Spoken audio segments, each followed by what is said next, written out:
We're here. We made it. We made it. You know, first actually scheduled stream, and I figured I probably shouldn't be late. And alas, I was running late, and so I, spur of the moment, threw up a stream starting soon screen, and hopefully it did its job. I'm gonna throw it back up there on a second, just letting you guys know we're starting up here in about 2 minutes. Just gotta grab my coffee and get our clips ready to go. We got a huge day ahead of us. More to talk about that in just a sec. Till then.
All right, we are. I think we're good to go. I was running a little bit behind here. Had to grab myself some Joe. We got a big day ahead of us. For those of you who don't know, RFK Jr. had his confirmation hearing today. One of many, perhaps. I think just one, but he's got a couple other steps he's got to go through. And I have been so patient. And I haven't looked at a single clip of this thing. And so we are going to be reacting to it live on stream. I hear that there's some great moments. I hear that it is full of controversy, as you can expect. But I have it up, and I'm so ready to go. I'm so prepared. And so let's get this going here, right? Here we go. Let's turn all of our goodies back on. Oh, I'm excited. Ooh, I'm excited. Okay, RFK Jr. for, what is it, Secretary of Health and Human Services? Something like that. I don't know what I'm in for, but I know that so many of these people in this room hate this man. And so I'm excited to see some heavy hitters swung his way. It's gonna be a good time. I'm so glad you're here to join me. Let's get it started. Let me do some audio stuff here. Make sure we don't got things conflicting and you can hear everything perfectly. Mr. Kennedy, you have been accessible to members and staff on both sides of the aisle and have demonstrated strong commitment to fulfilling the responsibilities of this role. The Department of Health and Human Services oversees our nation's largest healthcare programs, providing coverage for nearly 2 in every 5 Americans. This is valuable. I just said I didn't even know what he was being confirmed for. Secretary of Health and Human Services. They're giving us an overview of what that actually means. So excited. Me too, Joe. Me too. Improving Medicare, Medicaid, and CHIP among other initiatives, presents challenges, especially in the face of a rapidly aging population, stubbornly high costs, and persistent barriers to access. However, this also provides us an opportunity to deliver bold, transformative solutions. I love bold As a solutions. committee, we share a commitment to advancing so much better than the common not sense, bold ones. bipartisan policies that improve the delivery of health care in this country. This committee has worked to realign incentives in the prescription drug supply chain, to enhance access in rural communities, to expand the availability of telehealth and improve the broken clinician payment structure. Across these and other issues, I look forward to working with the administration to continue pursuing meaningful reforms that serve the American people more What am I effectively eating? I'm eating nothing. My favorite little pouches. That's all I have. and more efficiently. I should eat though soon. Too often, patients encounter a healthcare system that is disjointed and is a dysfunctional maze. Yum yum yum. Complex and Spearmint. bureaucratic chutes and ladders have become the norm. Meanwhile, even as healthcare spending Let's see here. climbs, Let's see if we can jump to some meaty portions. We don't need the entire introduction. This morning is web Okay, still introducing. profile of someone who chases money, system to four. tax and other questions anyway prevent you from fully and honorably There we go. We got his opening statement here. anyway prevent you from What is this clip about? This is Robert F. Kennedy Jr. He testified at Senate today because Trump had nominated him for Secretary of Health and Human Services. It is like above FDA, in charge of like everything health. So a lot of people hate RFK. You know, he's kind of like he's kind of anti-vax and he's kind of a nut job. So it's gonna be interesting.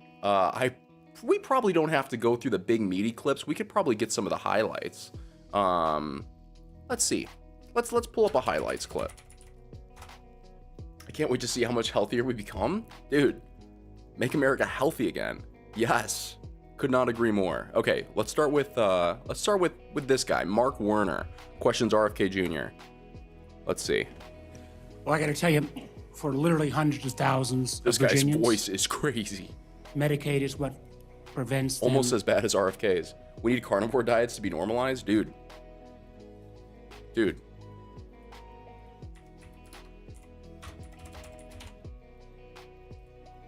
This could be our man. This could be our Secretary of Health and Human Services. Come on. I want this man in charge of our diets. Well, let's hear what he has to say about vaccines though first. Like I said, he's kind of a nutcase. From health crises on a daily and weekly basis. And some imaginary new plan. And if there was a new plan that was to be the basis of what Trump was going to do when repealing Obamacare, I would have thought by now we'd have seen it. I got to tell you, listen. Senator, can I reply to that? Whoa, Senator, Mr. already Canada, interjecting. I got questions. I appreciate So our mad. visit. I know you take your views seriously, and I don't reflexively vote. I voted for 4 of President Trump's nominees already. Got a lot of grief from folks on this panel. But I got to tell you, I saw an email that you put out Monday night, or your campaign did, in a fundraising email. Your presidential campaign Literally. celebrated. Hold up a sec. Sorry, Mr. Scratchy Voice. Me, Mr. Scratchy Voice 1, has to talk first. That the freeze on Maybe these guys shouldn't be in charge of our vocal health. I'll say that much. all new regulations, guidance, and announcements is a way to protect unelected bureaucrats from further undermining our health freedom. Then you ask your donors to help pay for your campaign debt. Did your campaign and you put out that? I don't think my campaign exists anymore. All right, well, Senator. listen, I got to tell you this. Somebody's out there soliciting money for it.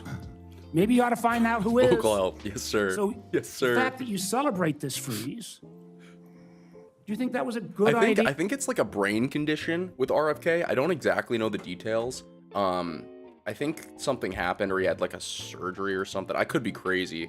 I think it's funny when I pull up Google and I search why does, the first thing is RFK sound like that. So maybe we can get some info. Spasmodic dysphonia. It like causes muscle spasms in his throat. It cannot be fun. This guy, I think, is just got no voice. To put all of this on hold for 90 days, funding and any kind of further work, NIH research. As Chairman Crapo pointed What do out, you? I'm not asking for. I love Mike Crapo. I'm asking you. You're a guy's so very, mad. very important position. as he pointed out, Senator, the right, the let me just- portals that were closed were not closed as a result of the Trump Let me just tell you. It's tough. It's tough because it's like he's interrupting RFK, right? And he's got that voice, and his eyes are just kind of sad. It's like he's crying, and I feel bad for the guy. I'd like you to Purposeful explain. policy. Excuse me, sir. I'd like you to explain to a domestic violence center in Richmond that's saying because this freeze they may have to close down, where those battered women to go, or a rural nonprofit I've got in the Shenandoah Valley who's saying that freeze is going to potentially shut down their ability to operate. So I guess if you deny or don't know what your campaign's sending on, you don't know if you raised a lot of money Monday night. I'm saying that the Trump You don't know. administration You don't know if has- you raised the guy talk. a lot of money. the Trump administration has made clear that it does not want to freeze benefits All right, for excuse me. any Americans I- under Medicaid or all Medicare, right. and I do Okay. not want to. This makes me so mad because the thing is, like, what it's a pretty much a 50-50 split, right? In this is the Senate. Who controls the Senate? Let's get some stats on this. 2025.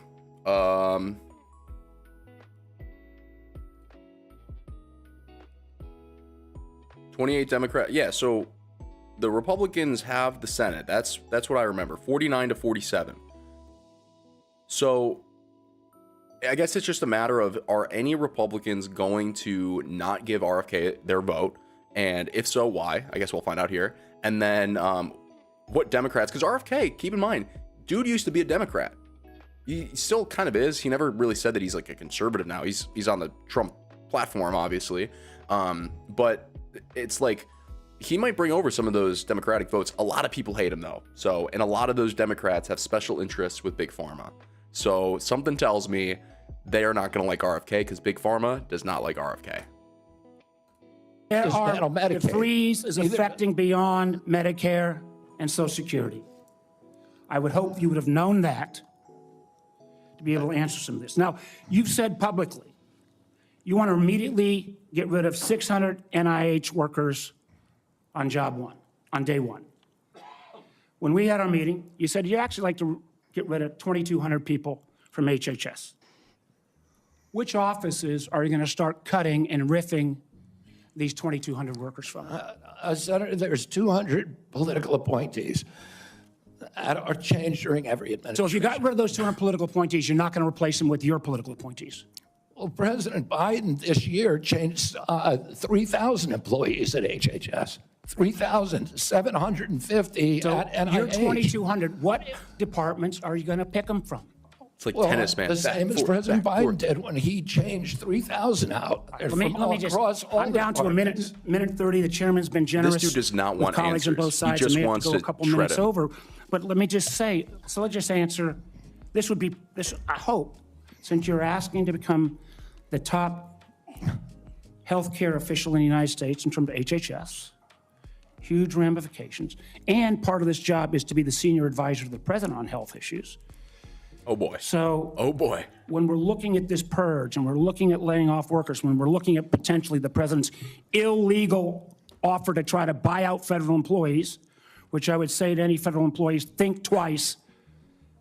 Has this individual in his business world ever fulfilled his contracts or obligations to any workers in the past? Okay, good question. But if you are in this position, will you pledge that you will not fire federal employees who work on food safety, Food safety. Okay. work on trying to preventing things like salmonella? Sure.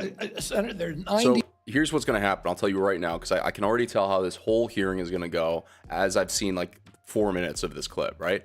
He's going to start answering. The guy's not going to like the response, and then he's going to just start saying something else.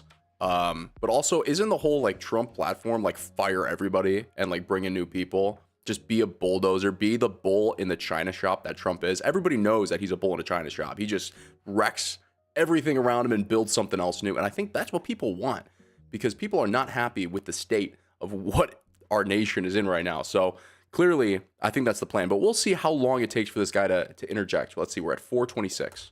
51,000 employees. So that I take that as a 4:29. Three seconds it took for that guy to interrupt.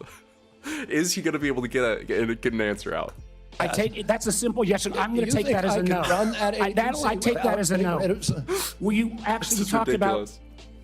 protecting Americans from cyber criminals, something we need to do a lot more on.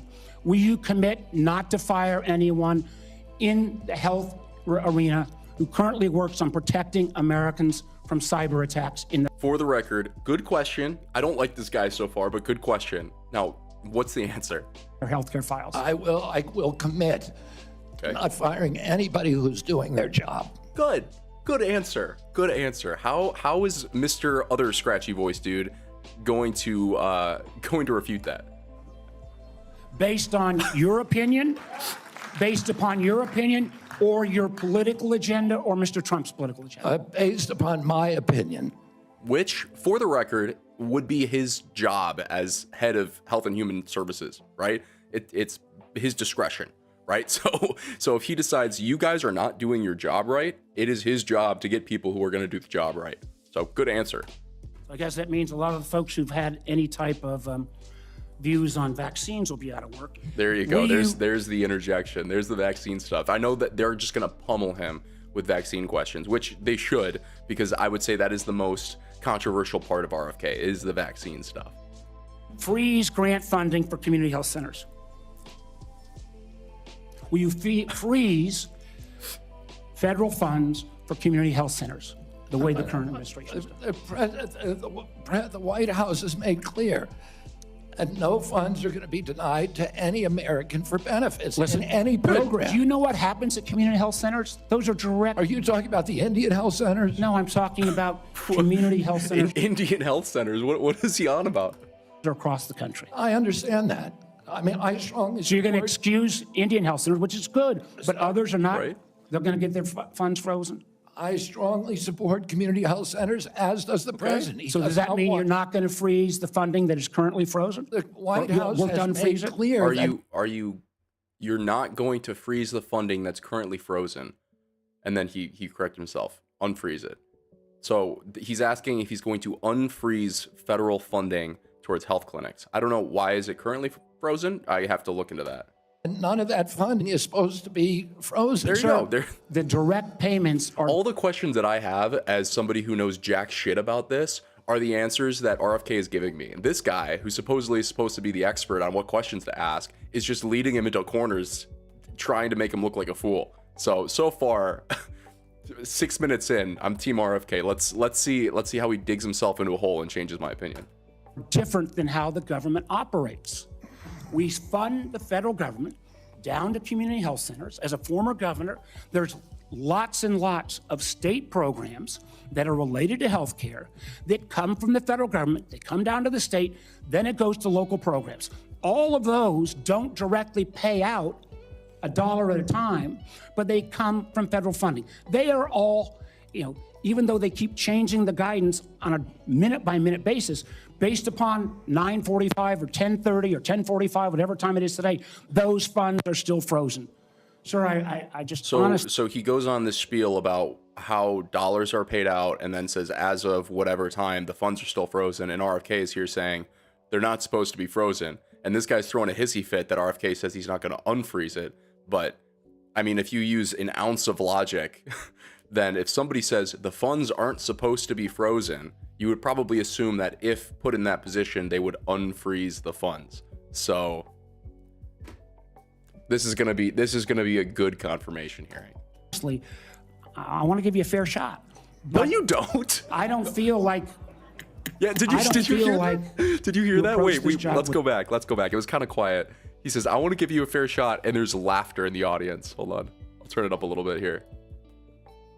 I just honestly, I want to give you a fair shot, but I don't feel like It's so good, dude. It's so good. This is comedy. Put this on Netflix, bro.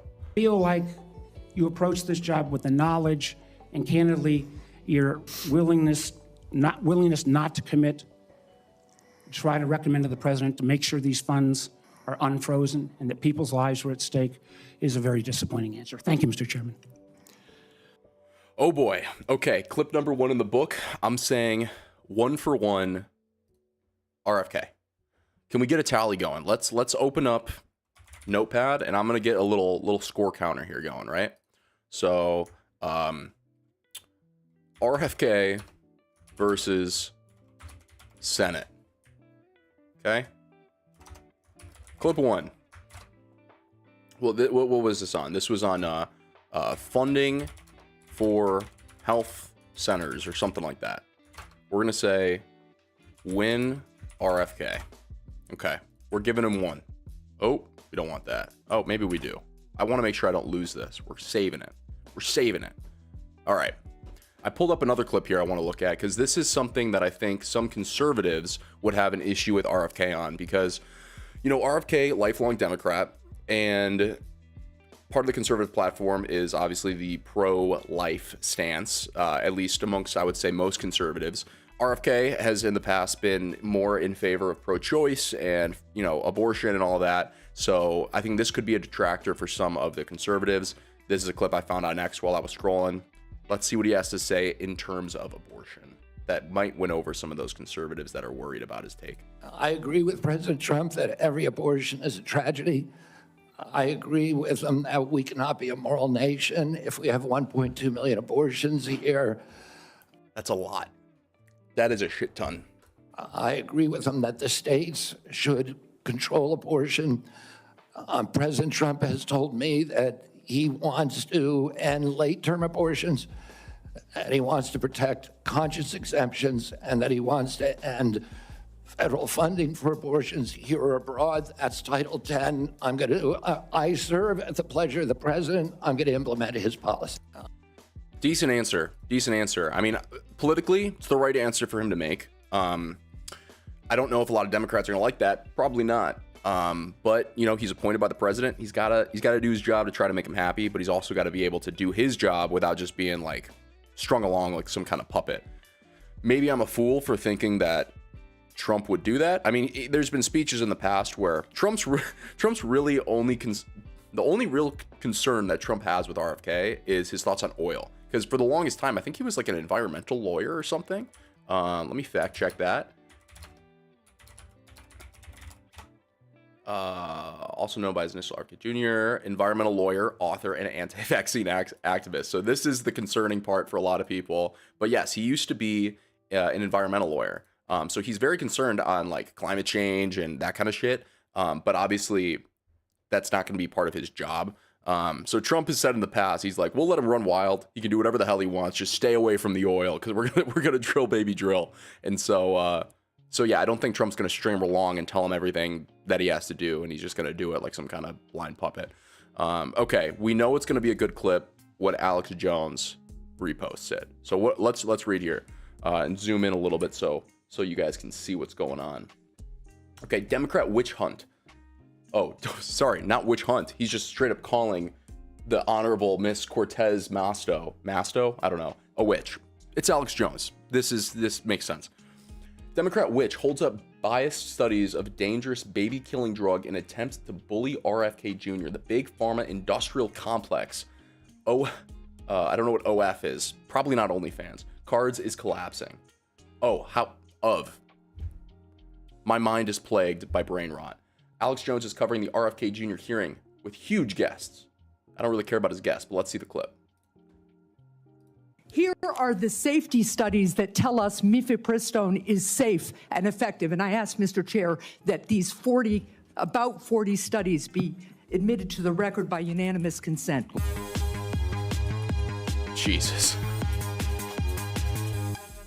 Mifepristone was approved in 2000. The FDA has been under scrutiny and brought to court for failure to properly assess this drug, as well as subsequent deregulations Senator Langford described that have occurred over the past 25 years.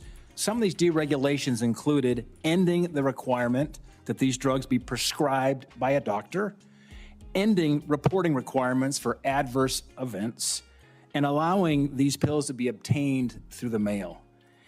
I tried to look up what the hell misoprostone was. I can't find shit. I'm probably spelling it horribly wrong, but hopefully we get some context. In fact, the FDA's own prescribing label mentioned that 3 to 5% of women taking this drug end up in the emergency room. My question good. is, if confirmed good at all. as Secretary of HHS, will you commit to working with the FDA Commission to review these deregulatory actions that are threatening the safety of women? As I said to Senator Langford, I think it's immoral to have a policy where patients are not allowed to report adverse events and where doctors are discouraged from doing that. I would agree. That's a good point. We'll let them keep talking. I want to kind of, there's a lot of talking in these Senate hearings, so I like to break it down into little sections and kind of unpack it. First point, I agree. It's good if you have adverse effect, you need to be able to report it. Something kind of similar topic that has been talked about more recently last few days with the whole transgender topic is one of the things in the huge pile of executive orders Trump has done is he's allowing patients to sue their practitioners if they, I think the wording he used, again, kind of exploitative, is cutting off healthy body parts. And if they come to regret that, or there's some kind of adverse effects from surgeries or medications, they can sue their practitioners. I haven't thought that one through enough to decide if I agree or not. I think generally it's a good take. Like, you should have the control and the peace of mind as a patient that if a doctor who swears an oath to do no harm causes you some kind of long-term harm, you should be able to sue. And this is why doctors have malpractice insurance. It's not like they're going to be completely screwed. President Trump has asked me to study the safety of mifepristone. He has not yet taken a stand on how to regulate it. Whatever he does, I will implement those policies, and I will work with this committee, make those policies make sense. Now, Seems fair enough. He's like, I don't really know enough, but I'll work with the committee to make the policies make sense. Okay, I'm with you. also extremely concerned about your endorsement of radical fringe conspiracies that, if Here we go. This is what we come for, the conspiracies. implemented at HHS, would put American families' lives at risks. Vaccines are one of our greatest public health triumphs. And you don't need, I'm not talking about abstract medical science. One of the people who helped raise me was my grandfather, who was a pediatrician. He practiced medicine in this country from 1921 until the mid-1980s. And I heard details about the difference those vaccines made in saving lives in the children who were under his care. Vaccination has helped to eradicate many deadly diseases. She's not wrong. Vaccines have saved a lot of lives. In the United States, including polio and smallpox, Yes. something we should be proud of as Americans. I am extremely concerned that as Secretary, you would be able to halt critical vaccine research and to exploit parents' natural worries by advising them not to vaccinate their children. This will lead to more children getting sick, and some will even die. Before the measles vaccine, about 500 American children died a year from measles. Don't know if that's accurate, but I'll take your word for it. This is too much of a risk for our country, and there is no reason that any of us should believe that you have reversed the anti-vaccine views that you have promoted for 25 years. For example, you have previously falsely suggested that the polio vaccine killed many, many, many, many more people than polio ever did by causing fatal cancers, while rigorous safety studies show that to be completely false. So keep in mind, this is the woman that Alex Jones here, the Honorable Alex Jones, called a Democrat witch. So far, her question, there's a lot of emotion in her voice. Sure, she's very, what's the word I'm looking for? This means a lot to her, right? As I think it should. But it's a fair question, and this is something that a lot of people have concerns with RFK about. So we'll see how he answers, because again, this is something I have a concern about, right? Like, it's probably good to not get polio and shit. I mean, I don't think it's so much an issue anymore. I don't know if people really still get polio, probably because of the vaccines, but nonetheless, let's see how this goes. Now, let's go to something we agree upon. I am really heartened to see that one area where we agree on is on women's reproductive freedom.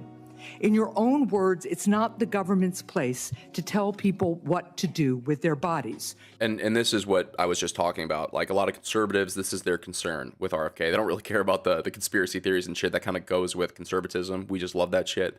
But the abortion stuff, they aren't the biggest fan of RFK on his views. So interesting. You said that, correct?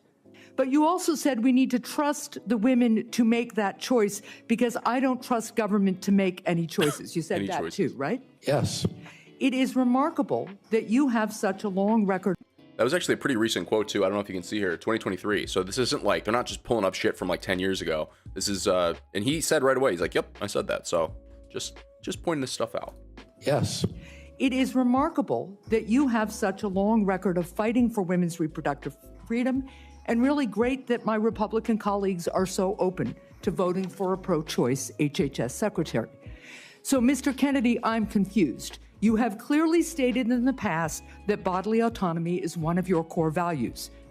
The question is, do you stand for that value or not?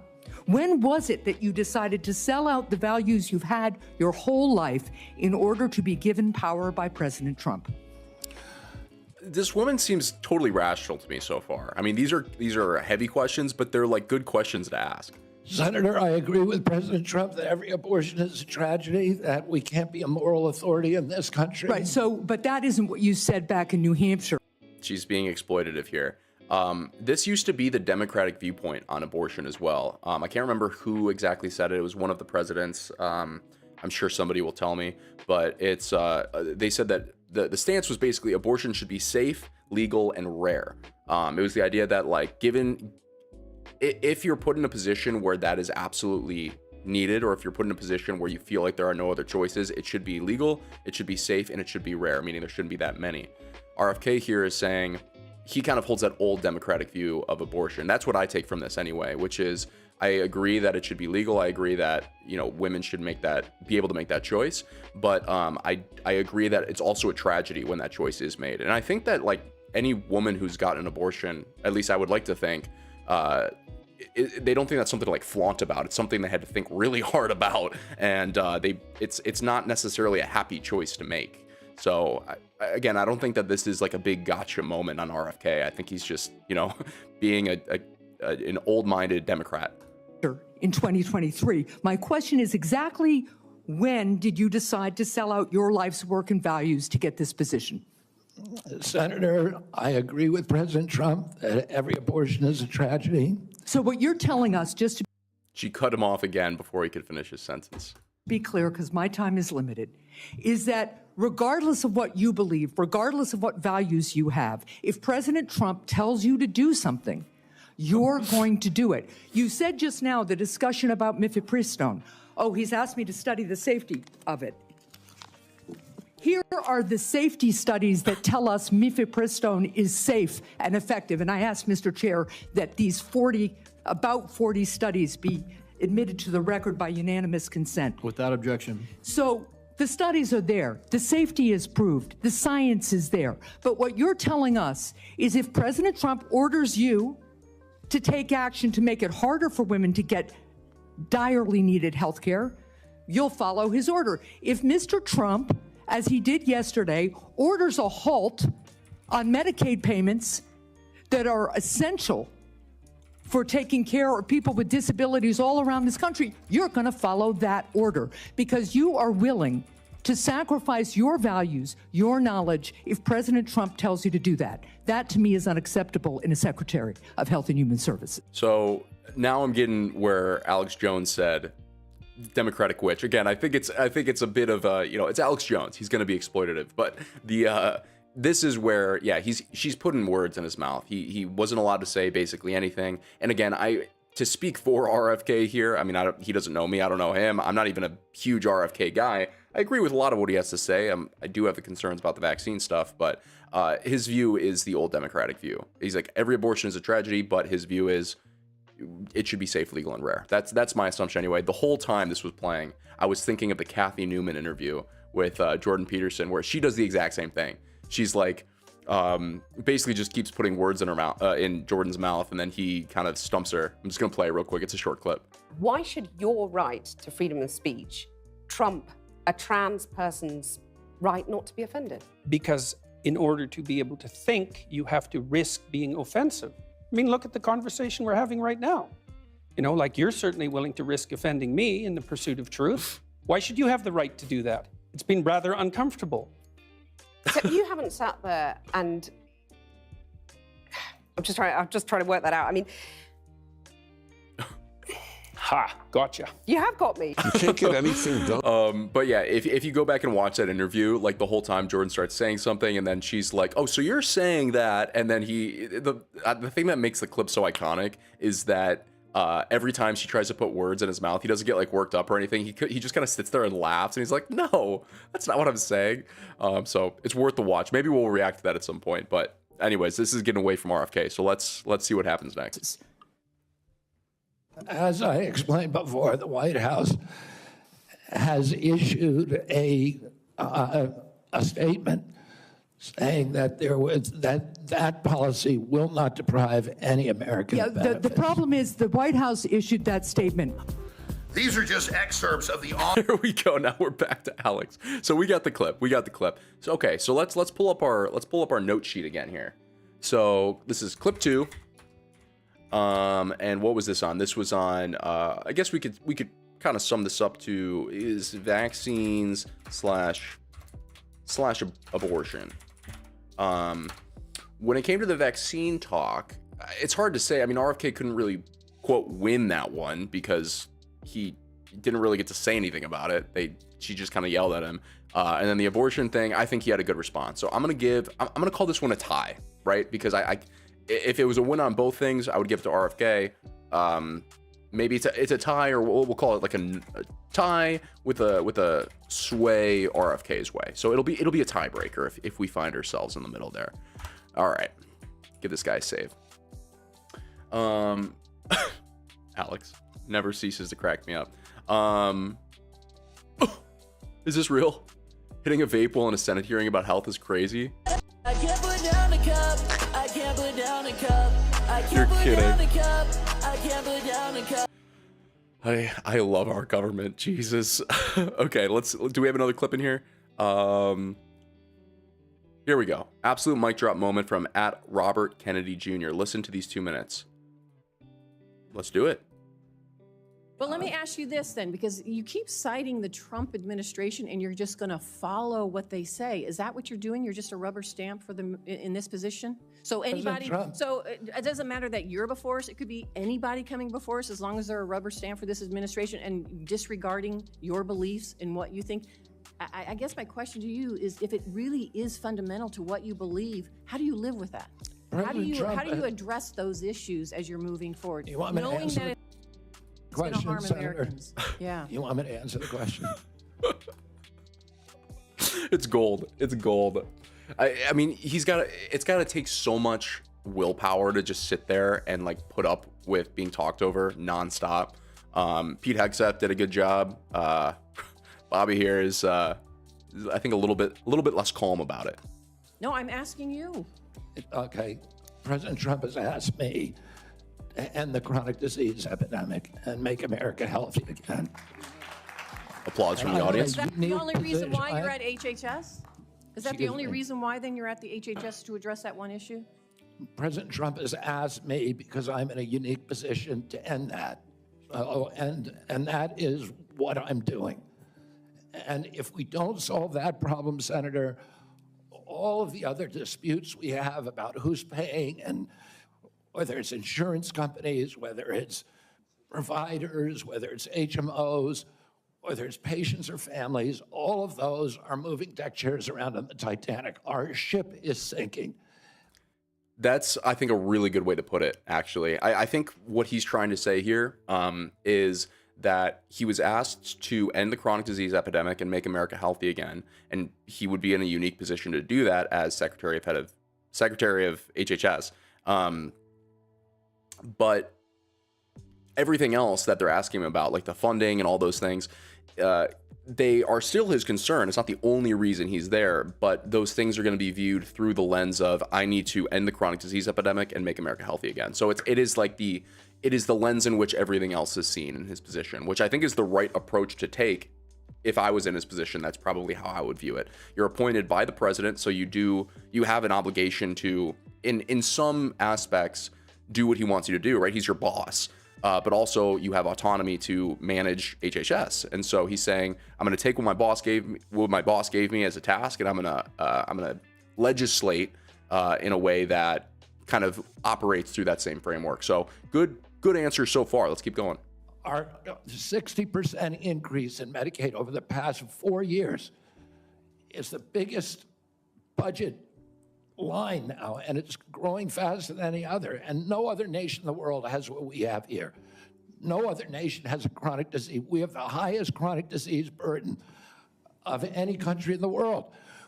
We had, during COVID, we had 16% of the COVID deaths in a country. We only have 4.2% of the world's population. We had a higher death count than any country in the world. And when CDC was asked why, they said it's because Americans are the sickest people on earth. The average person who died from COVID, American, had 3.8 chronic diseases. Just a quick fact check on that. Top 5 countries with the highest rate of chronic disease.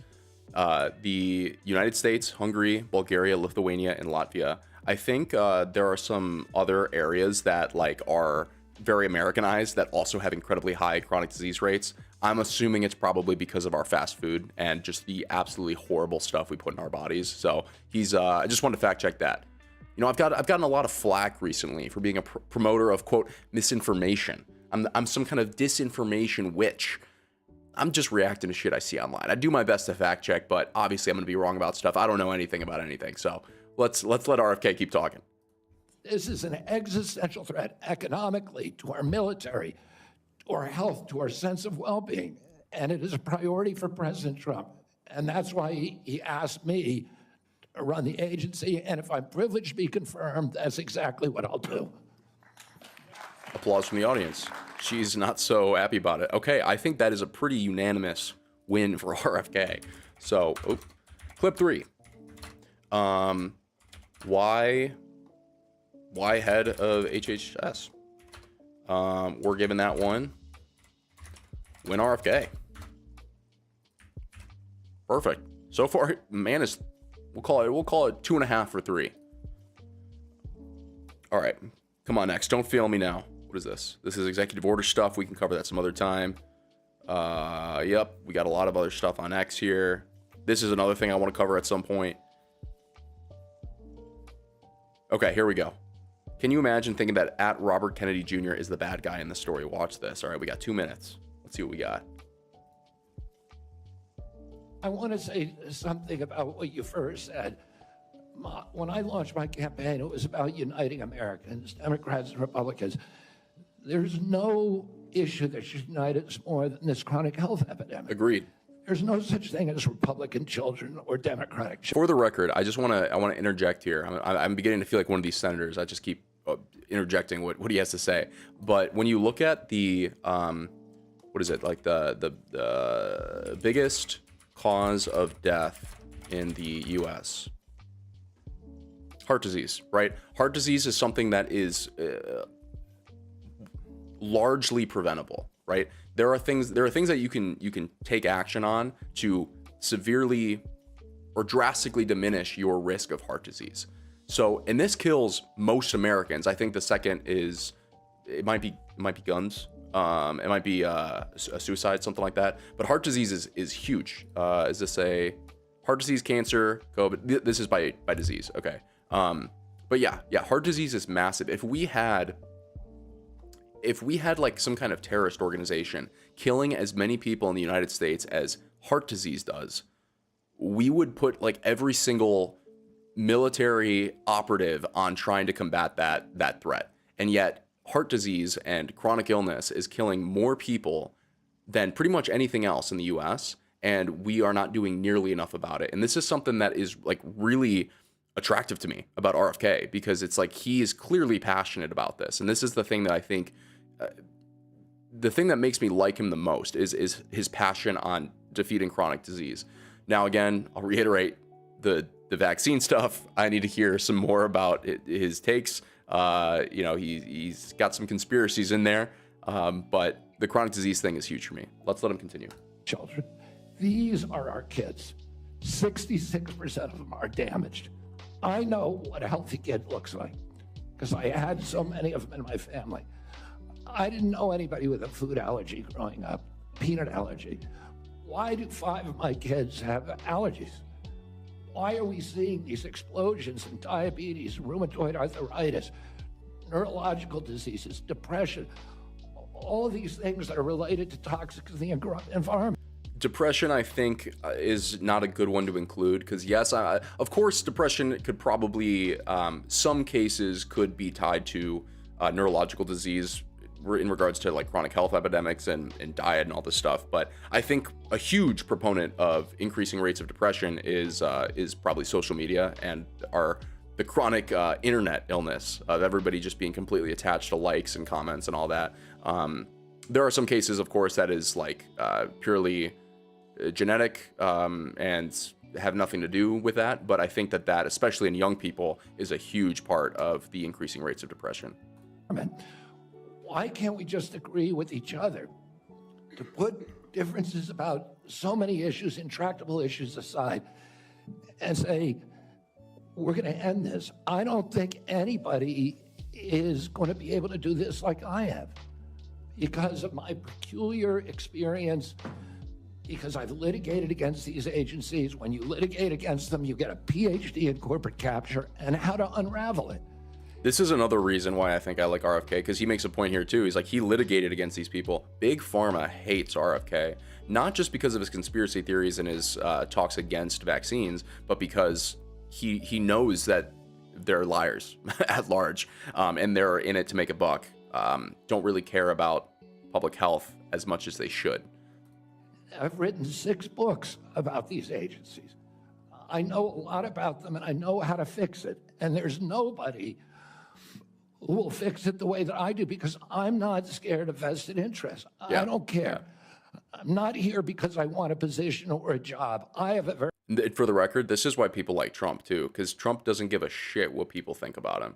He's a narcissist and he cares a lot about his own view of himself, but he doesn't care what other people think about him. And I think the same people that attach themselves to Trump will also attach themselves to RFK because they see some of those same traits. Very good life and a happy family. This is something I don't need. I want to do this because we're going to fix it. And the other thing is we are attracting now a caliber of people to HHS like never before in history. And they're entrepreneurs, they're disruptors, they're innovators of immense talent that are walking away, many of them, from growing concerns. They're not coming there for position. They're coming there because they want to save our country. And they're from across the political spectrum. And all these Democrats are opposed to me for partisan issues. They used to be my friends. Yeah. Agreed with me on all the environmental issues. Same. You can see another contrast here, or I'm sorry, a parallel here with Trump, because I mean, there's a clip from like The View. You can take the most left-wing outlet you can think of. The View welcomes Trump as friend. Here you go. So you know who made a campaign stop on the Joe Rogan podcast Friday night? No, this is not accurate. This is not the clip I was looking for. Maybe this one? Wow, the resolution on that. Is a billionaire, a real estate mogul, and a television star. But does he really want to add president of the United States to his resume? A lot of people would like him to. Please, let's find out, and please welcome my friend, Donald Trump. So many people liked Trump before he was in politics. He was not on the Republican platform. And so this is the same thing with RFK. A lot of people liked him. These people were my friends, as he says. It's just so interesting to see how fast people will turn on you. I've been working on for my whole career. Now they're against me because anything that President Trump does, any decision he makes, has to be lampooned, derided, discredited, marginalized, vilified. Yeah. Do we need to open up our note document again? I think we might have to. Clip 4. I talked so much, I sort of lost the context on that. What were they asking him about? I want to say something about... They didn't ask him a question, it was a whole talk.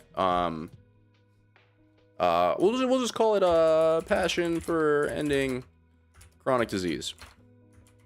Win RFK. Give me something else. Here we go. Senator, are you a conspiracy theorist? RFK rattles off multiple conspiracy theories that come true. Are you Let's a see it. conspiracy theorist? Laughter in the audience. That is a pejorative, Senator, that's applied to me, mainly to keep me from asking difficult questions. Damn. Goosebumps. This, I think, is a really, really good take. I think it's very easy to just get pigeonholed into this corner and say, like, oh, no, I'm not a conspiracy theorist. And then they'll hit you with, well, what about all these conspiracy theories you have? Or you could say, yes, and then, of course, that doesn't look good. But he's like, that's what people call me because they want to try to prevent me from asking hard questions. And for the record, I think it's always good to ask questions. You could be, like, 1,000% certain on some kind of, drug or legislation when it comes to health, and you can still ask questions on, okay, but are we 100% certain? Like, you can't be certain about anything. And RFK likes to ask those questions. I mean, I got to give that to him. So let's let him continue. A powerful interest. I was told that I was a conspiracy theorist. That label was applied to me because I said that the vaccines, the COVID vaccine, didn't prevent transmission and it wouldn't prevent infection, when the government was telling people, Americans, that it would. Wouldn't prevent infection or transmission. So it's essentially saying they're not effective. I was saying that because I was looking at the monkey studies in May of 2020. I was called a conspiracy. Now everybody admits it. I was called a conspiracy theorist because I said... I don't know if that's entirely true. I think that it's been proven that the vaccines were not as effective as they said they were, but to say that they're completely ineffective is wrong. So I'm going to take away some grace points on them for this clip. That red dye caused cancer. RFK. Yes, Joey. And banned it. I was called a conspiracy theorist because I said fluoride lowered IQ. Last week, JAMA published a meta-review of 87 studies saying that there's a direct inverse correlation between IQ loss. All right, so I'm going to assume Findings. The NTP monograph concluded with moderate confidence that higher levels of fluoride exposure, such as drinking water containing more than 1.5 milligrams of fluoride per liter, are associated with lower IQ in children. This is the NIH, National Institutes of Health. So he's not talking out of his ass. Easiest way to call yourself easiest way to tell yourself that you're not a conspiracy theorist is by showing all the conspiracies you had that came true. And that's the thing about conspiracy theories. They're only conspiracies until they're not. Go on for about a week. So, is there any one of them that you can say, you got me? That really was a conspiracy theory? Good question. Or are you in a position? Not yet. That's gold. That's gold. I'm sure there will be plenty. I mean, you say enough bullshit and it'll catch up with you. We got another one, another Alex Jones clip, so it's guaranteed to be good. Pharma bombshell. Watch RFK Jr. expose Big Pharma's mass murder suicide pills. Holy crap. Let's see what this is about. We got a bit of a longer one here. Black box warning. Warning of suicidal, homicidal behavior. Mr. Chair, I will submit to the chair. Got to get that Alex Jones intro in here. I know that you and your family have had personal experience with mental health challenges, as have I. And I agree that the mental health crisis in this country is a crisis. So let me ask you, in an interview in 2023 and again in 2024, you blamed school shootings on antidepressants. You said, and this is a quote, "There is no time in American history or human history that kids were going to shoot schools and shooting their classmates. It really started happening coterminous with the introduction of these drugs, with Prozac." If she's accurate here, I need to hear RFK's response. Then, yeah, I would completely disagree with him. I mean, I think the increase in school shootings has to do with the news coverage that it gets. Because I mean, of course, you had the first huge one being Columbine, and then after that, these kids who are depressed and need to take out anger or are obviously seriously mentally ill will go out and commit atrocities because they've seen it before. I think it's more of a cultural phenomenon coupled with a increase in mental illness. But I mean, I'm not gonna I'm not going to sit here and say that it is it is the antidepressants that are causing kids to shoot up schools. That's a ridiculous claim. And with other drugs. So do you believe, as you've said, that antidepressants cause school shootings? This should be a simple question. I don't think anybody can answer that question, and I didn't answer that question. I said it should your be answer studied. is I said it should be studied along with other potential culprits like so they may cause social media.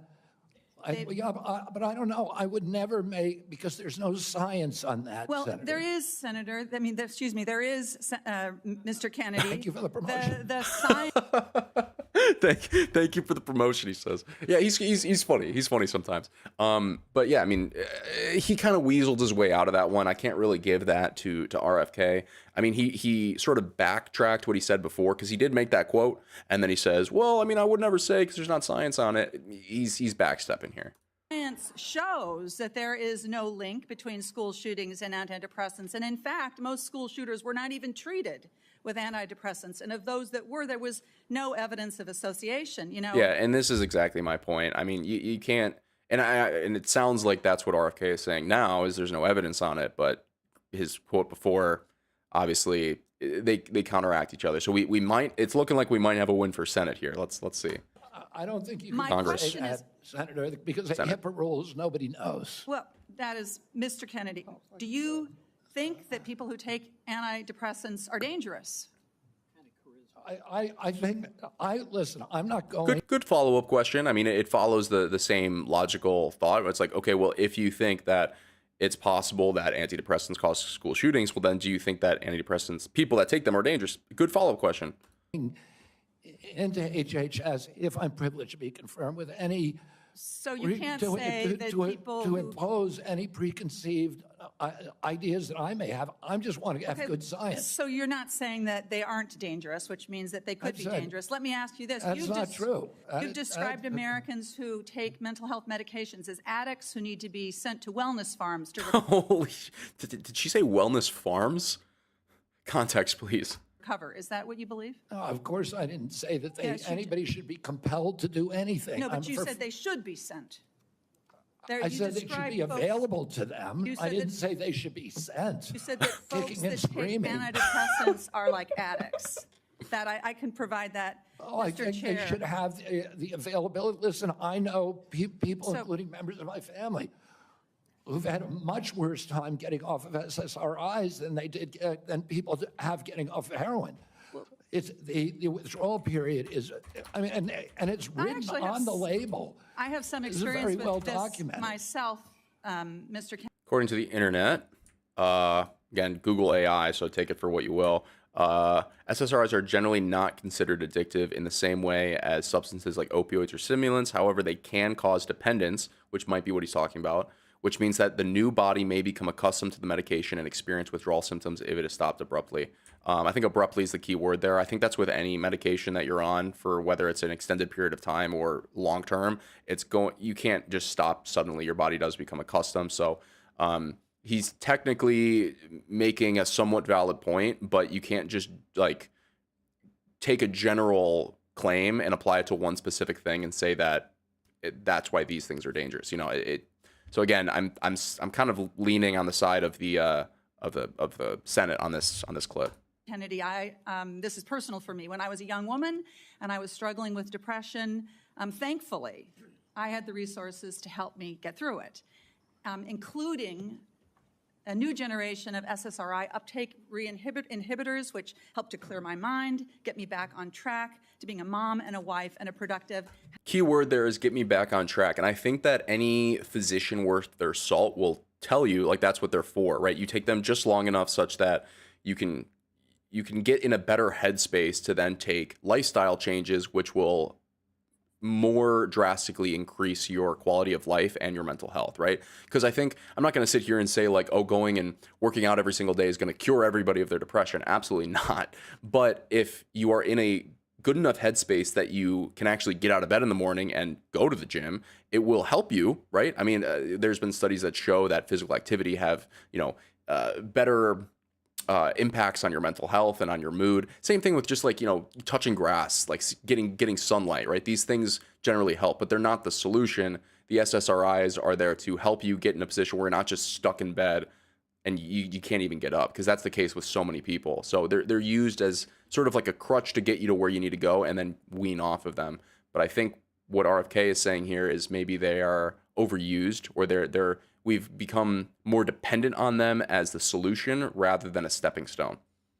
Happy person, and I'm really grateful for that therapy. So I have some experience with this, and I think that everyone should have access to that care, and your job as secretary is to expand access to care, not to spread lies and misinformation. And the things that you say, Mr. Kennedy, they live on. They have impact.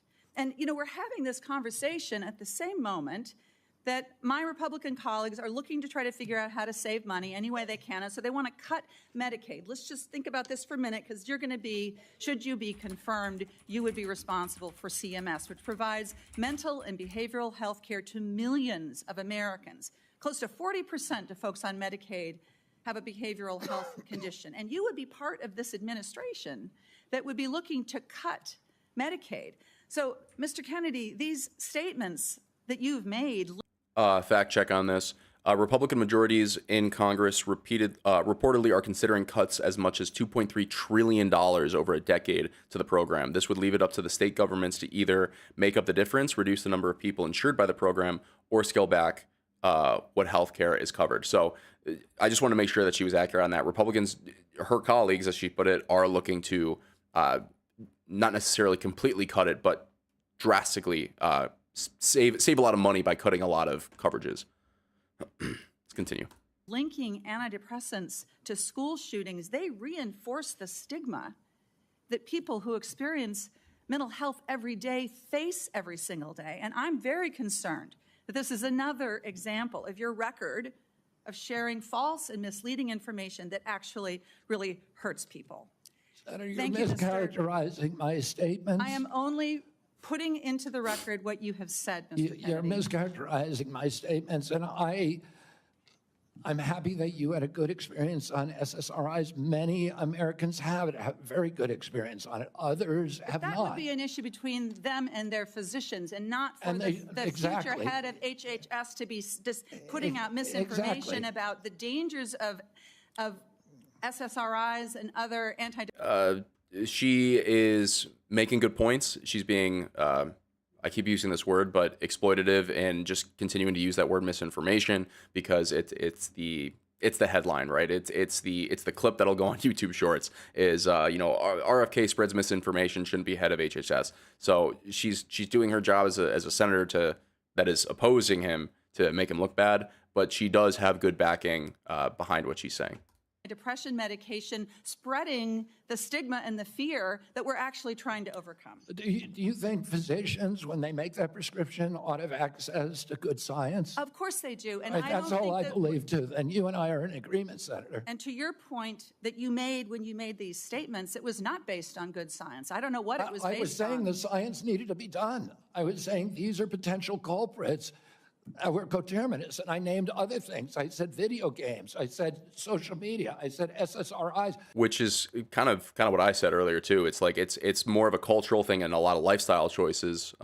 Maybe choices isn't the right word. It's a lot of lifestyle variables that can lead to this stuff too. I don't know if RFK is. I would have to see the quote again. I know she has a board up behind her. But I don't know if that's actually what he was saying, or if he was saying no, like these things directly cause this. If he said that the science needs to be done, well then I'm with him. This is a good point. You should always look into stuff. It doesn't matter how crazy it sounds. You should look into it anyway.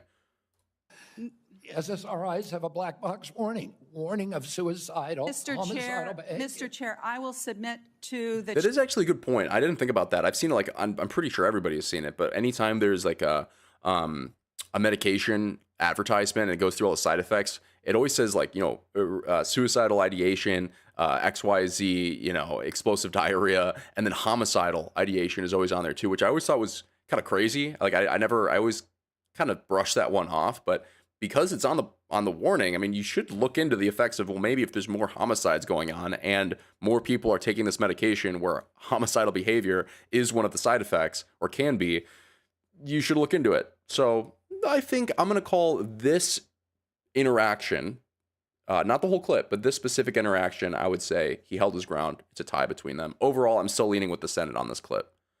Share the information that I have about what Mr. Kennedy has said, linking antidepressants to school shootings. Thank you. More Alex Jones. Okay, so I'm not going to reiterate what I just said because I just said it. But for clip 4, I think he stood his ground pretty well. But overall, I think that specific clip was more of a win for Congress. Drugs and causing homicide. Win. Congress. Senate. I use those we'll say Senate. Cool. Okay, let's get another one in here. Let's see what else we got. This has been entertaining so far. Here we go. RFK has the entire room laughing. Oh, I did see the headline for this. I didn't watch the clip, though. I don't want to take food away from anybody. If you like a cheeseburger, a McDonald's cheeseburger, a Diet Coke, which my boss loves. Calling Trump fat. It's true, though. He does love those things. And you should be able to get them. If you want to eat Hostess Twinkies, you should be able to do that. But you should know what the impacts are on your family and on your health. I generally agree with him. With some stuff, though, I can't blanketly, that's not a word. I can't agree with him across the board. Like, what I personally would love, like, if Twinkies are actually so absolutely horrible for you, like it's processed everything up the wazoo, well, then I would actually prefer that the government says, or at least regulates what can be put in them. Like, not saying Twinkies, you can't sell them anymore, because I think that's overreach, but saying like, hey, these chemicals are horrible for people. We're not going to let you put it in your food. So they would have to change the recipe or whatever. It would probably taste like shit. Nobody would buy it. But that would be my caveat behind what he's saying. Thank you. Senator Wyden. Thank you very much. I don't want to take. Okay, short clip, but yeah, that was a good one. That was a good one. We need more. We need more. I'm not full yet. This is from the press briefing. More from the press briefing. Here we go. RFK Jr. exposes every Democrat in the room for being his friend back in the day. I think this may have been part of the clip that we watched, unless this is something different. Let's see. And all these Democrats are opposed to me for partisan issues. They used to be my friends. Agreed with me on all the environmental issues that I've been working on for my whole career. Now they're against me because anything that President Trump does, any decision he makes, has to be lampooned, derided, discredited, marginalized, vilified. It's true, and I don't agree with Trump on everything, but we've hit such a divide in the country where it's like they just need to make Trump their Mr. Bad Guy, that everything he does is horrible, and they can't look at any of the good. And so by attaching himself to Trump, RFK becomes public enemy number 2, and the public is just going to hate him no matter what. So granted, he's a little crazy some of the time, but he also is not entirely crazy. So To move on. And all these Democrats. That's what I'll say about that. More of The View. This is what I don't. We're not gonna cover this. We're not gonna cover this because this is about RFK. But I will say a couple things about this. It's such a double standard because the whole like feminist movement used to be like, women are powerful and strong and they can be in the workforce and they can do everything a man can do. And I agree. I mean, the women should be in the workforce. They should be able to excel as much as a man can. They should be able to put in all the work that they want to do. But then they'll go ahead and say something like this. Oh, well, Trump only chose his press secretary because she's a 10. It's like, if a dude said that, you would call him a sexist, right? But no, you're just saying that because you think that Trump would only hire a woman because she's pretty, and that's just not the case, So it's this double standard that just drives me crazy. But we'll get back to some more RFK stuff. Let's see. This, I saw something recently. Screaming at cat meme. Yeah. Jeez. This right here. It's the same photo. It's the same photo. Okay. X is run. Oh, I was gonna say X is running dry, but it looks like we got something here. What do we got? And I very much like the slogan that you coined. Oh, Bernie Sanders. Make America healthy again. And I strongly agree with that effort.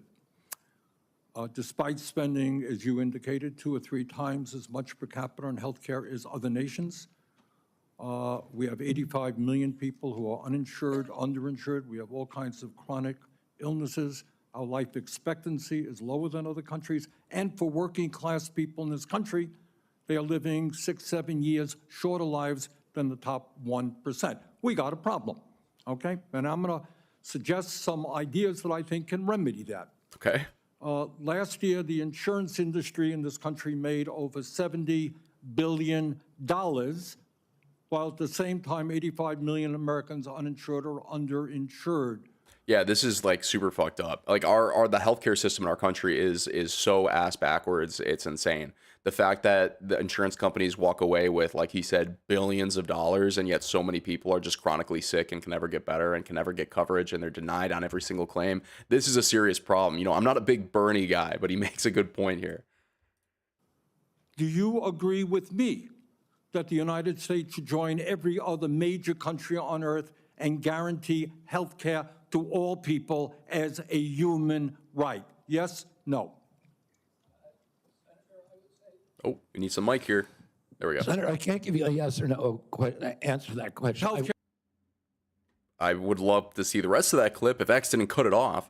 But why can't he get a yes or no answer? I don't even really know what he asked him. Would you agree with me that what? Very much. Here's that I think can remedy that.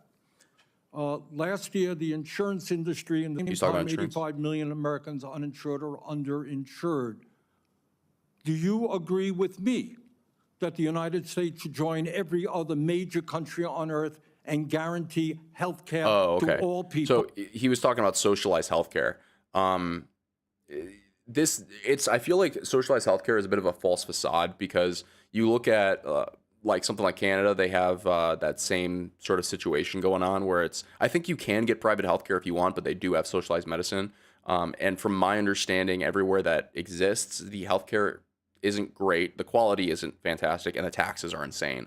So it's definitely a option that might be better than what we have. But I think, like, I agree that there's a problem. I just don't know if that's the right answer. Megyn Kelly's reaction says it all.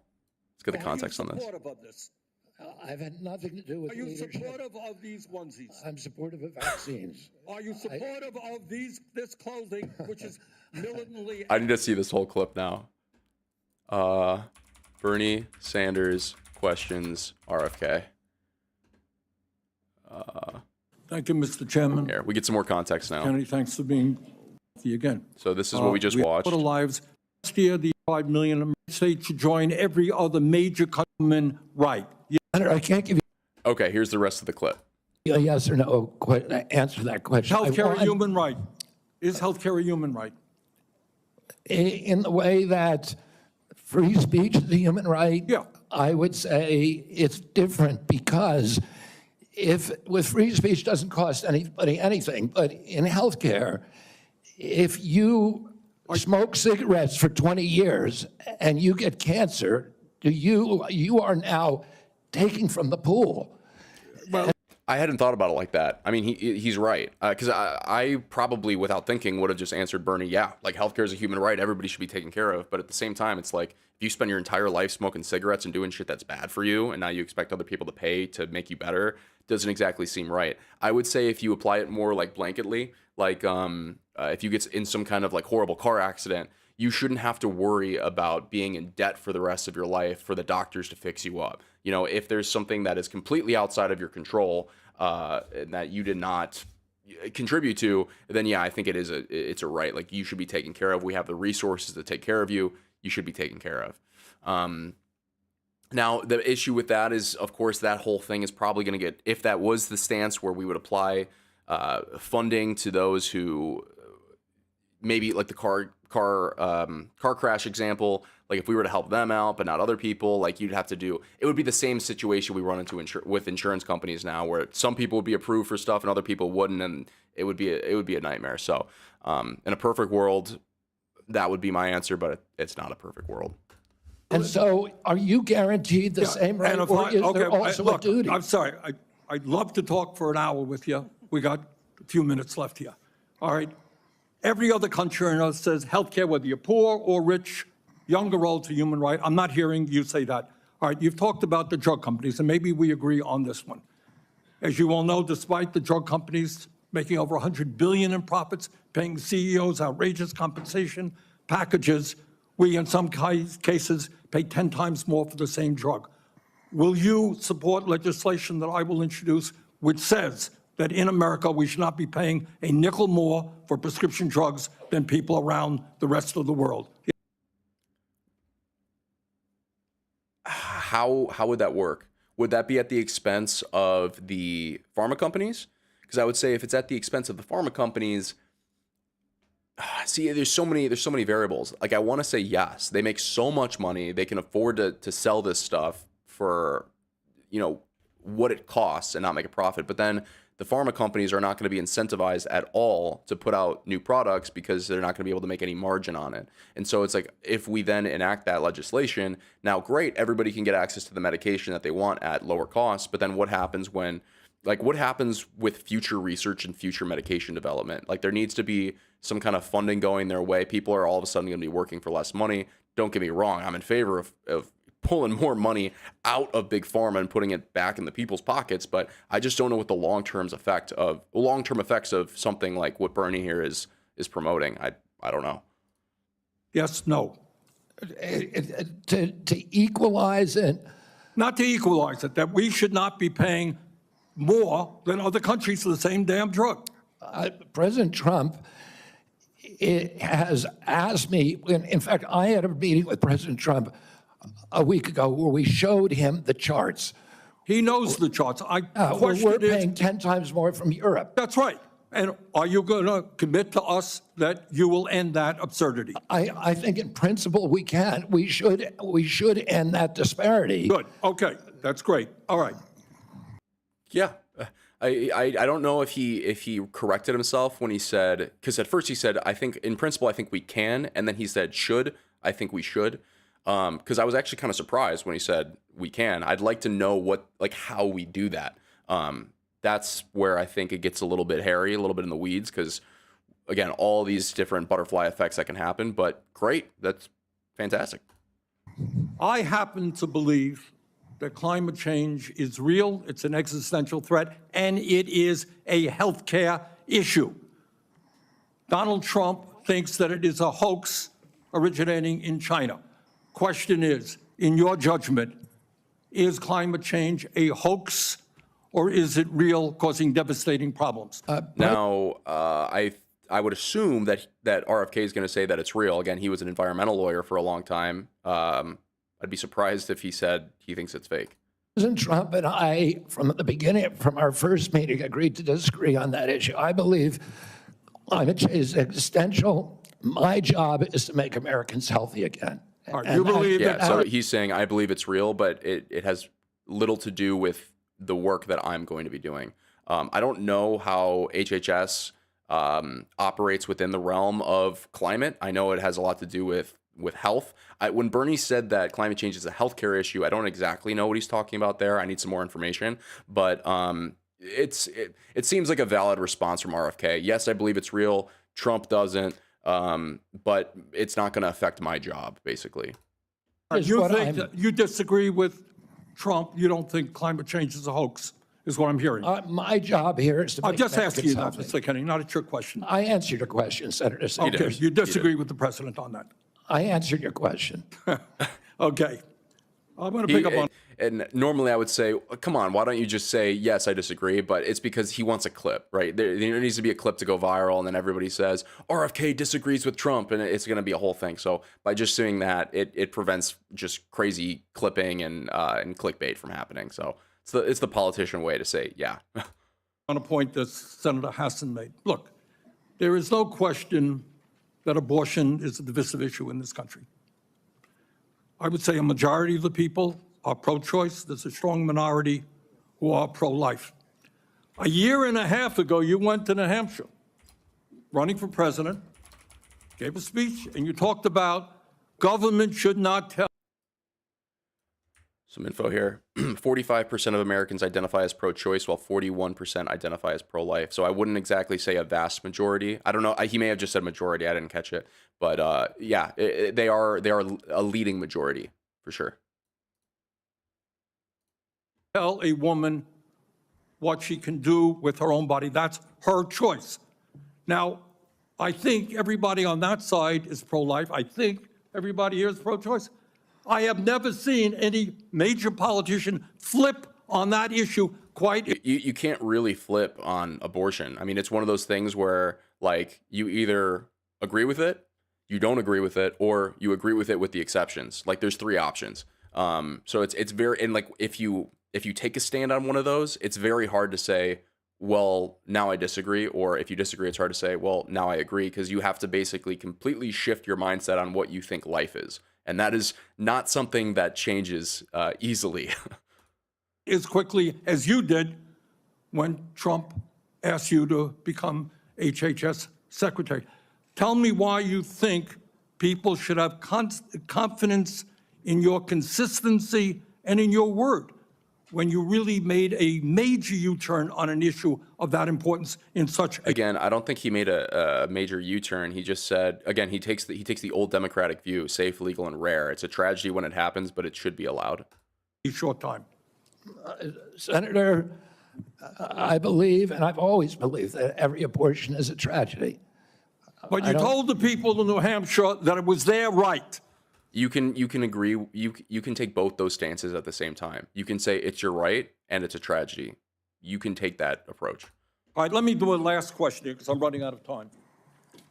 I think the gist of what you're trying to say today is you're really pro-vaccine, you want to ask questions. You have started a group called the Children's Health Defense. You're the originator. Right now, as I understand it, on their website, they are selling what's called onesies. These are little things, clothing. Unvaxxed, unafraid, no vax, no problem. Okay, so anti-vax merch sold by RFK. Oh boy, how's he gonna pull himself out of this one? For babies. One of them is titled Unvaxxed, Unafraid. Next one, and they're sold for $26 a piece, by the way. Next one is No Vax, No Problem.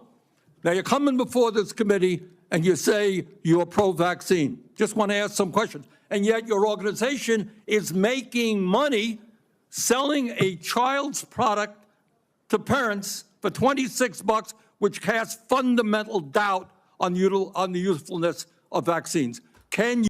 I don't think that this is a super strong point, because I think RFK's view on vaccine is the same as it is with like what he said about fast food. He's like, if you like a McDonald's hamburger and a Diet Coke, then you should be free to eat those things, but you should also know like the effects that they have on you. I think he takes the same approach with vaccine, and a lot of people call him super anti-vax because he basically says we need more research, and he has all these doubts about it and all these questions. I don't think it's wrong to have doubts, but where the Senate is concerned is that when he is expressing doubts as head of HHS, then people are going to all of a sudden assume that the government is saying you should have doubts about vaccines. So it's a good point. It's not moot. I think that RFK does need to take a firm stance on this. As if he's head of HHS, he needs to take a firm stance on this. He can't have this wishy-washy, well, you know, you should be able to take it if you want, but you should also be able to doubt it and ask questions. It's like, yeah, we should be able to doubt and ask questions about everything, right? That's fine. But like when it's the government, and it's like, it's again, when you have a kid, it's like, well, do I vaccinate him or not? What's the answer? People are going to turn to you for an answer. So valid point. You tell us now that you will, now that you are pro-vaccine, that you're going to have your organization take these products off the market. Senator, I have no power over that organization. I'm not part of it. I resigned from the board. That was just a few months ago. You founded that. You certainly have power. You can make that call. Are you supportive of this? I've had nothing to do with Are you leadership. supportive of these onesies? I'm supportive of vaccines. Ridiculous thing to hear in Senate.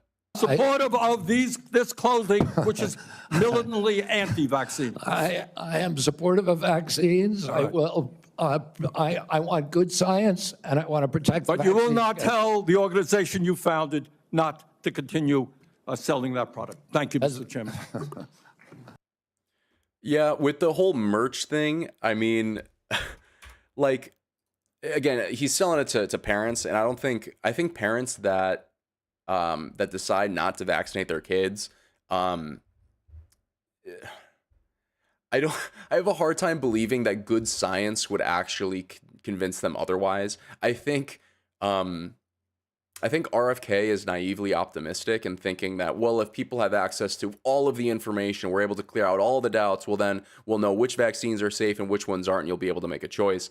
But I think the people who are anti-vax would probably stay anti-vax. So I'm actually going to give this one, I'm going to call this one a tie, because there was good points on both sides. Maybe a tie swaying towards the Senate. Clip 6 onesies. We're gonna say tie, sway, Senate.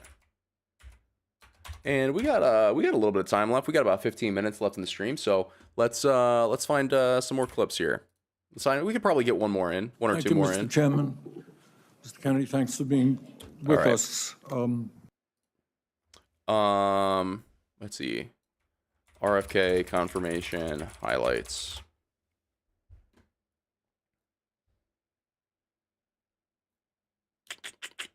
What do we got?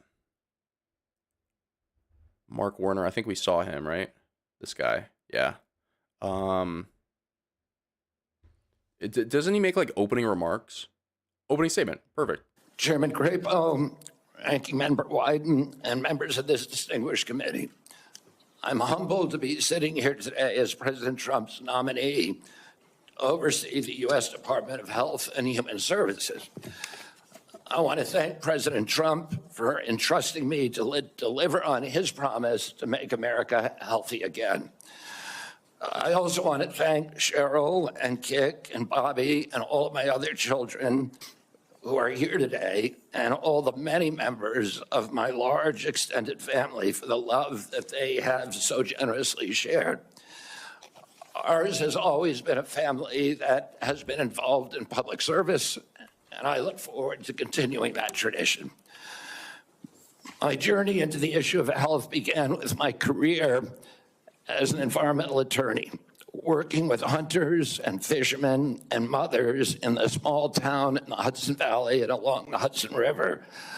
I learned very early on that human health and environmental injuries are intertwined. The same chemical. Very obvious. Yeah. I mean, the toxins that companies will spew out into the environment are going to have an impact on people. We of course know this. So yeah. Chemicals that kill fish make people sick also.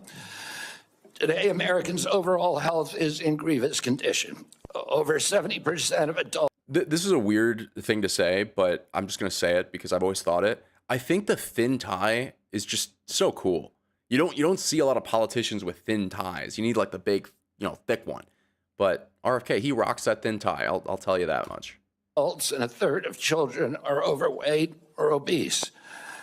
Diabetes is 10 times more prevalent than it was during the 1960s. Cancer among young people is rising by 1 or 2% a year. Autoimmune diseases, neurodevelopmental disorders, Alzheimer's, asthma, ADHD, depression, addiction, and a host of other physical and mental health conditions are all on the rise, some of them exponentially. The United States has worse health than any other developed nation, yet we spend more on health care, at least double, and in some cases triple, as other countries. Last year, we spent $4.8 trillion, not counting the indirect costs of missed work. That's almost a fifth of GDP. It's tantamount to a 20% tax on the entire economy. No wonder America has trouble competing with countries that pay a third of what we do for health and have better outcomes and a healthier workforce. But I don't want to make this too much about money. It's the human tragedy that moves us to care.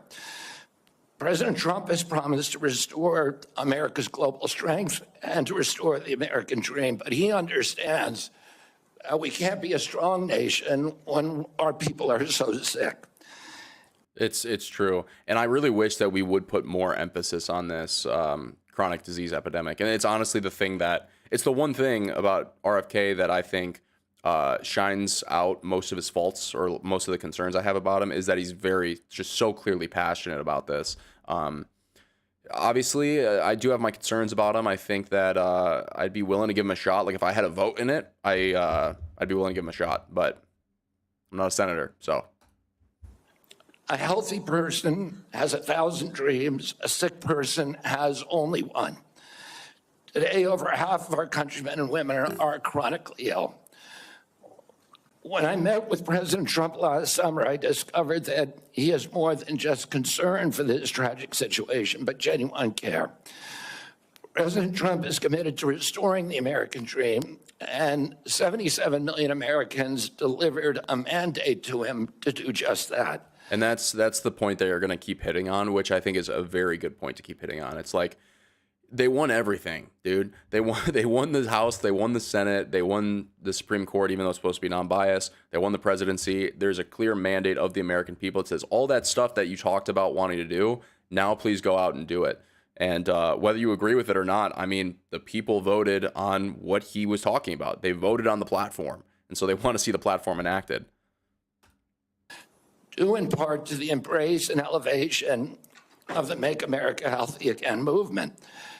This movement, led largely by Maha moms from every state, you can see many of Maha just doesn't have the same ring as MAGA. It just doesn't.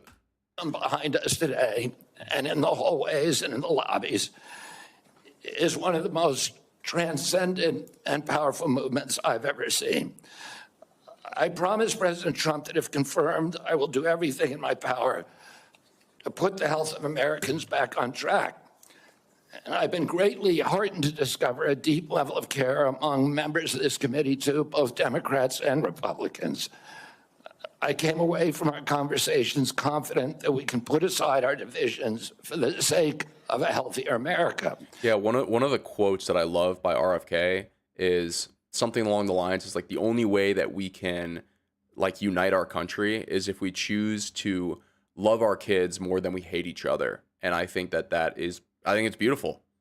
Whether or not you agree with everything RFK has to say, whether or not he's a crazy conspiracy theorist, it's a good quote. I got to give that to him.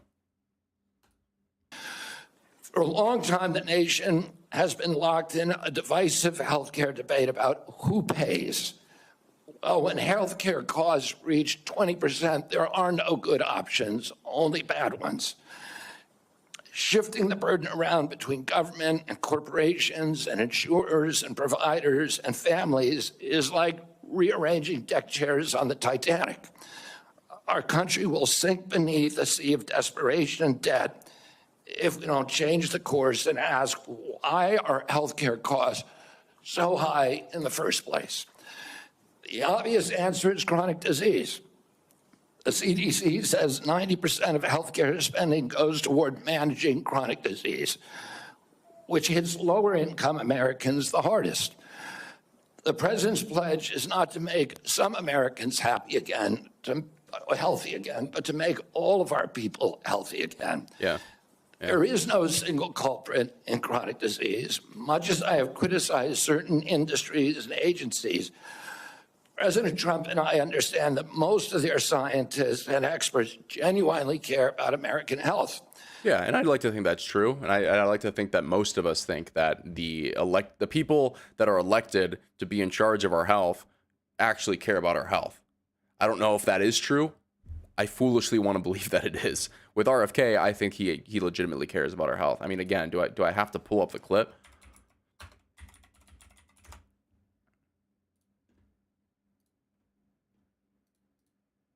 Like, dude, how can this guy not care about your health? The dude is jacked. And he's like, what, like 70 years old or something? He's struggling a little bit there, but he looks great. He looks great. Big smile on his face. 71. For 71, dude, this dude is in better shape than me by a long shot. Therefore, we will bring together all stakeholders in pursuit of this unifying goal. Before I conclude, I want to make sure the committee is clear about a few things. News reports have claimed that I'm anti-vaccine or anti-industry. I am neither. I am pro-safety. We got the protesters. Oh, crap. We'll have order. Please proceed, Mr. Kennedy. I am pro-safety. I worked for years to raise awareness about the mercury and toxic chemicals in fish, and nobody called me anti-fish. True. And I believe that that vaccines play a critical role in Yeah, he does make a good point here. Like when it comes to the vaccine stuff, again, I think that maybe he should take a stronger. I think that he should take a stronger stance on advising people to take vaccines like the polio vaccine and stuff like that. He has said stuff in the past where he thinks that it's killed more people than it's actually helped. But as head of Health and Human Services, you have to take a stance on that.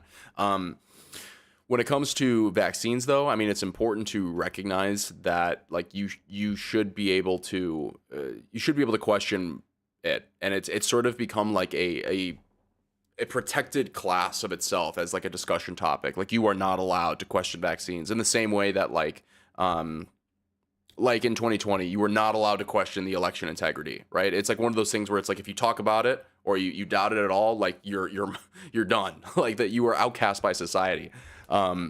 It's just sort of like one of those protected topics, and that's, I think, why people really don't like RFK, because he talks about it. All of my kids are vaccinated. I've written many books on vaccines. My first book in 2014, the first line of it is, I am not anti-vaccine, and the last line is, I am not anti-vaccine. Nor am I the enemy of food producers. American farms are the bedrock of our culture, of our politics, of our national security. I was a 4-H kid, and I spent my summer working on ranches. I went to work with our farmers. I want to work with our farmers and food producers to remove burdensome regulations and unleash American ingenuity. MAHA simply cannot succeed without a partnership, a full partnership of American farmers. In my advocacy, I've often disturbed the status quo by asking uncomfortable questions. Yeah. Well, I'm not going to apologize for that. We have massive health problems in this country that we must face honestly. And the first thing I've done every morning for the past 20 years is to get on my knees and pray to God that he would put me in a position to end the chronic disease epidemic and to help America's children. That's why I'm so grateful to President Trump for the opportunity to sit before you today and seek your support and partnership in this endeavor. Yeah, whether you agree with RFK or not, whether you think he's a lunatic or you think he's a wise man, you can't deny that he clearly cares, right? Like he wants this because he thinks that he can do something good with it. And I think that goes a long way. I mean, again, the path to hell is paved with good intentions, sure. But I'd like to think that he's going to at least try.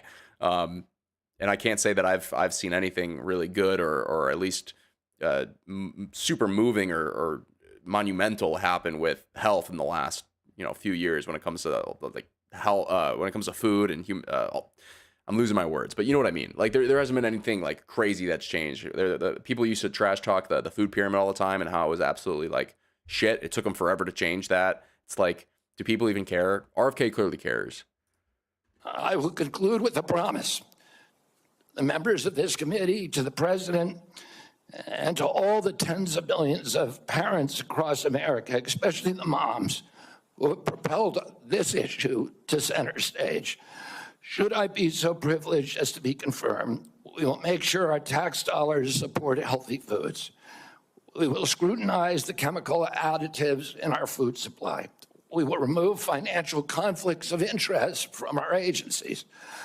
We will create an honest, unbiased, gold standard science at HHS, accountable to the President, to Congress, and to the American people.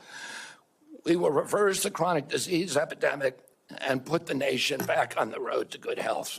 Thank you. Great opening statement. Great opening statement. And that's pretty much in line with everything that I've heard from him. Let's take a look at our tally. Do I still have it up? Yes. Okay. Clip 7. We'll just opening statement. That's not fair because it's not really verses, so we'll leave it. But let's do a tally here. So we have RFK. We gave him, let's see, 1, 2, 3, and we'll call it 3.5. 3.5 out of 6. Senate. We gave a 1.5. What am I missing? Win RFK, win RFK, win RFK.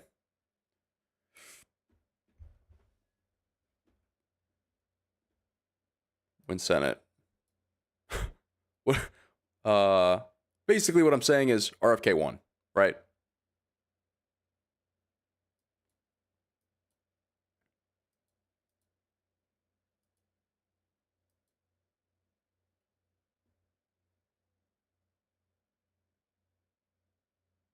Yeah. My brain isn't functioning. But I think that he did about as good as he could have in the hearing. I don't know if he's going to be confirmed. I'd like to think that I think that he is going to be confirmed. There was a lot of debate on whether or not Pete Hegseth was going to be confirmed for Department of Defense. And he was really like the one that was, if he got through, the other ones were going to be easy. I think RFK is like the second up the bat on if he's going to be confirmed or not. It's a little bit more difficult. I thought he did a pretty good job though. I mean, every clip that I saw, I wasn't even trying to like cherry pick the best RFK moments. Granted, we had some softballs because we were looking at some of the stuff Alex Jones retweeted. But one of the clips that Alex Jones retweeted, I actually gave to the Senate. So I didn't think that RFK looked all that hot. But that just about puts us at 7 o'clock. So, yeah, thanks for coming out to the stream. Thanks for watching. I had a lot of fun watching RFK just scream back and forth with with senators, mostly screaming on the senator's side. But yeah, very interesting. I'd love to see when he gets confirmed. I'm sure there's going to be more highlight reels coming out in the next few days, so I'll have to look further into it. I tried to fact check best I could. Really nothing changed on my opinion of RFK. I pretty much heard a lot of what I had heard in the past, and I don't think anything super crazy and groundbreaking got out there. And so, you know, we'll take it for what it is. We'll take it for what it is. We'll see. We'll see what kind of world we're living in the next few years. It'll be interesting. Thanks again for coming on to the stream. We got another one tomorrow at the same time as well as on Friday, and then we'll do a longer stream on Saturday. Tomorrow will probably be a break from the React content. We'll probably start with some gaming. Same thing on Saturday. But if anything kind of crazy happens, we'll make sure to react to it. So, yeah, we'll see you on the next one. And thanks so much, guys. Peace.